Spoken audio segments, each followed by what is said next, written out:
I would like to take a moment to tell you about this child.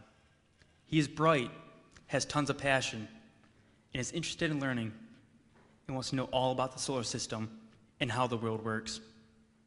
He's in first grade and is a happy little guy running all around. Not much taller than I am now. But always has a smile on his face and was thrilled to go to school.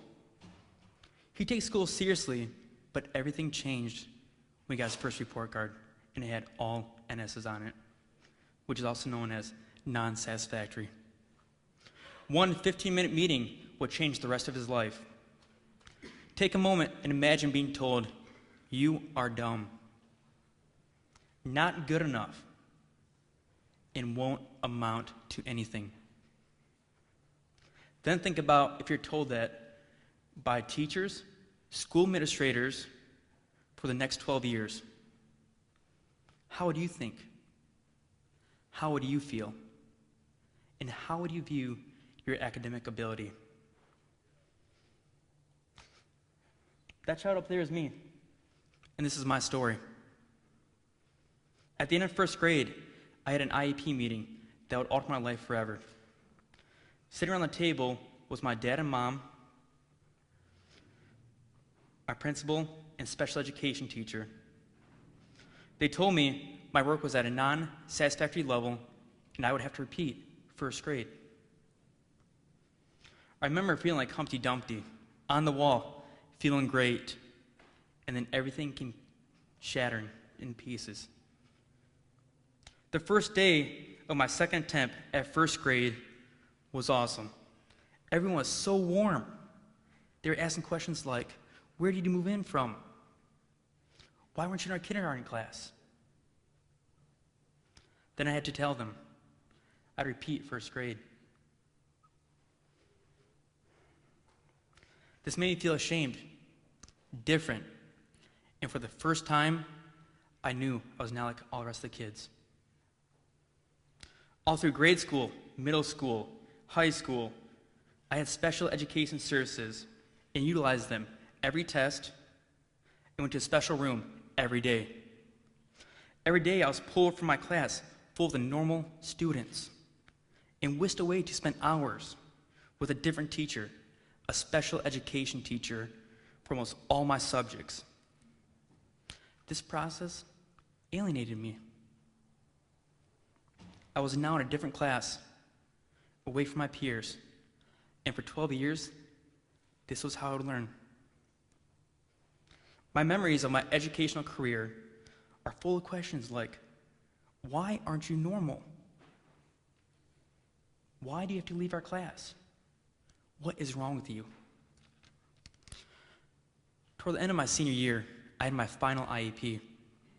I was sitting across from my special education teacher, my dad to my right, my principal to my left. My special education teacher read her final recommendation. "David is a personable young man. My recommendation is he should enter into the workforce in positions such as a fast food worker or a grocery bagger. There is no recommendation of further education at this time."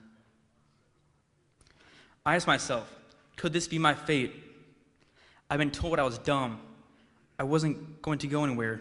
When all these other kids were filling out college applications, I was ushered back down to my separate room, away from my peers.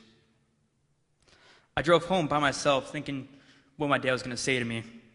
Was this my future? Was I really that hopeless that a community college wasn't even a possibility? I got home with my head held low. My dad turned to me. "Do you truly believe that you belong flipping burgers or bagging groceries?" I told him, "Dad, I don't know. I've been a special education student my whole life. I don't know what to think anymore." He said, "Dave, you can do more. In fact, I know you can do more." A flame was then relit. Right then and there, my stepmom got on the computer and started a search for her colleges. She listed off about 50 of them until she told me there's one with with a dormitory in Traverse City. Without knowing the name, I said, I want to go there. I figured you'd be like going on a long-term vacation.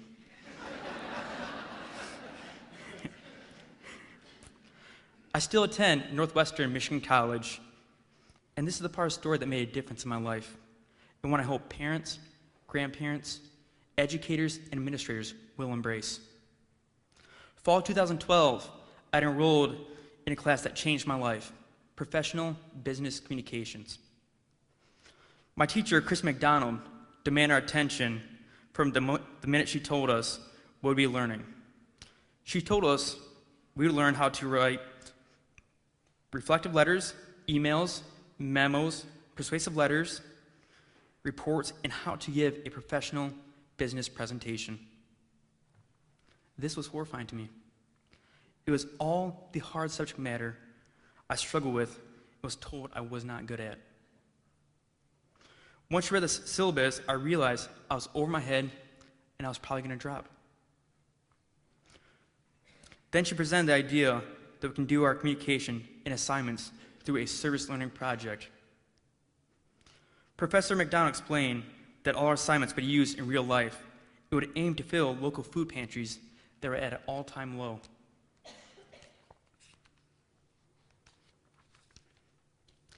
By the third day of class, we had to pick a project leader. I knew it was either try something different or leave altogether. I knew there'd be some pretty tough competition. There was a guy who coached baseball and was a very successful business owner. There was another young guy that had an awesome internship at Walt Disney World. And then there was me, struggling with two self-concepts.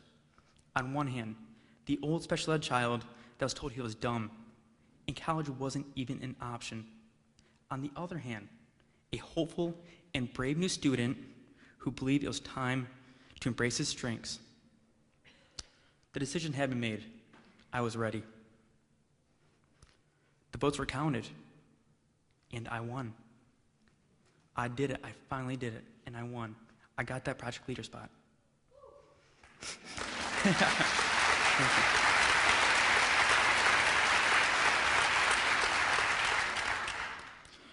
We wound up organizing the largest food drive in Traverse City. We collected over 20,000 healthy food items and were able to completely fill 12 local food pantries. I was able to succeed because this class and teacher taught me to use my strengths. Where there's a weakness, I was able to find it by utilizing my classmates' strengths. This was my wake-up call. A special education student for 12 years. A leader in a foreign setting. And yet, here I was. No special room away from everyone else. No help. Just my classmates. A supportive teacher. And a belief in my abilities. My instructor nominated me here to speak at TEDx today, and I went through the same process. Fight or flight? Should I do it? Can I do it? The answer is a huge yes. The special ed child inside of me became a confident, nurtured, strong-driven student who's capable of anything he sets a mind to. I believe they have strengths and some weaknesses. Who doesn't? But at the end of the day, I know I can do it. I challenge us all as a nation, as thought leaders and educators of our future generations to start ask questions about labels, segregation, separation, and the effects this system has on our students and what really needs to be addressed to help these children. We have enough history and knowledge to know that the current system is not enough. I became a lost child in an institution that did not develop my strengths or abilities. I'm committed to share my story so others' dreams to cure diseases, lead the nation, or simply learn are not left behind due to a special ed label. Thank you.